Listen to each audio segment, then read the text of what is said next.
ಇಡೀ ನಮ್ಮ ಮಂಡ್ಯ ಅಷ್ಟಿದೆ ಫಾರ್ ದ ಫಸ್ಟ್ ಟೈಮ್ 3 ದಿನ ಹೆಲಿಕಾಪ್ಟರ್ ರೈಡ್ ನ ನಡೆಸ್ತಿರೋದು. ಹೆಲಿಕಾಪ್ಟರ್ ಅಲ್ಲಿ ರೈಡ್ ಮಾಡಕ್ಕಂತೂ ಆಗೋದಿಲ್ಲ, ಅದಕ್ಕೆ ಹತ್ತಿರದಿಂದ ನೋಡಿ ಕಣ್ ತುಂಬ್ಕೊಳ್ಳೋದ ಅಂತ ಹೋಗಿದ್ದೆ. ಒಳಗಡೆ ಅಂತೂ ಯಾರನ್ನೂ ಬಿಡ್ತಿರ್ಲಿಲ್ಲ, ಫುಲ್ ಬ್ಯಾರಿಕೇಡ್ ಹಾಕಿ ಟೈಟ್ ಸೆಕ್ಯೂರಿಟಿ ಇಟ್ಟಿದ್ರು. ಬರೀ ಸ್ಕೂಲ್ ಸ್ಟೂಡೆಂಟ್ಸ್ ಅಷ್ಟೇನೆ ಒಳಗಡೆ ಬಿಡ್ತಿದ್ದು, ಇನ್ ಬಾಕಿಯವರೆಲ್ಲ ದೂರದಲ್ಲಿ ನಿಂತ್ಕೊಂಡು ಫೋಟೋಸ್ ವಿಡಿಯೋಸ್ ತಗೋತಿದ್ರು. ಆಮೇಲೆ ಗಣಿಗರವಿ ಅವರು ಬಂದಿದ್ರು, ಯಾರೆಲ್ಲ ಟಿಕೆಟ್ ತಗೊಂಡಿದ್ರು ರೈಡ್ ಮಾಡಕ್ಕೆ ಅವ್ರನ್ನ ಮಾತಾಡಿಸ್ತಿದ್ರು. ಒಬ್ರಿಗೆ ಟಿಕೆಟ್ ಪ್ರೈಸ್ ಬಂದು 3800, ಚಿಕ್ಕವರಾಗ್ಲಿ ದೊಡ್ಡವರಾಗ್ಲಿ. ಚಿಕ್ಕವರು ಅಂತ ಟಿಕೆಟ್ ಪ್ರೈಸ್ ಏನ್ ಕಮ್ಮಿ ಮಾಡಿರಲ್ಲ, ಅವ್ರಿಗೂ ಕೂಡ 3800 ಇದ್ದಿದ್ದು. ಅಲ್ಲಿ ಇದ್ದಿದ್ದ ಜನ ಮಾತಾಡ್ಕೊತಿದ್ದೇನು ಅಂದ್ರೆ 2000 ಟಿಕೆಟ್ ಪ್ರೈಸ್ ಏನಾದ್ರು ಇಟ್ಟಿದ್ರೆ ನಾವು ಹೋಗ್ಬೋದಿತ್ತು ಅಂತ.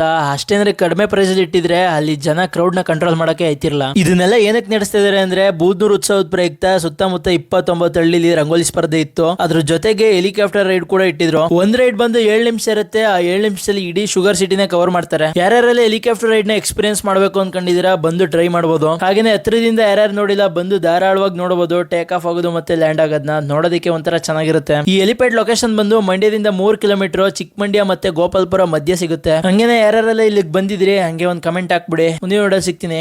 ಬಾಯ್.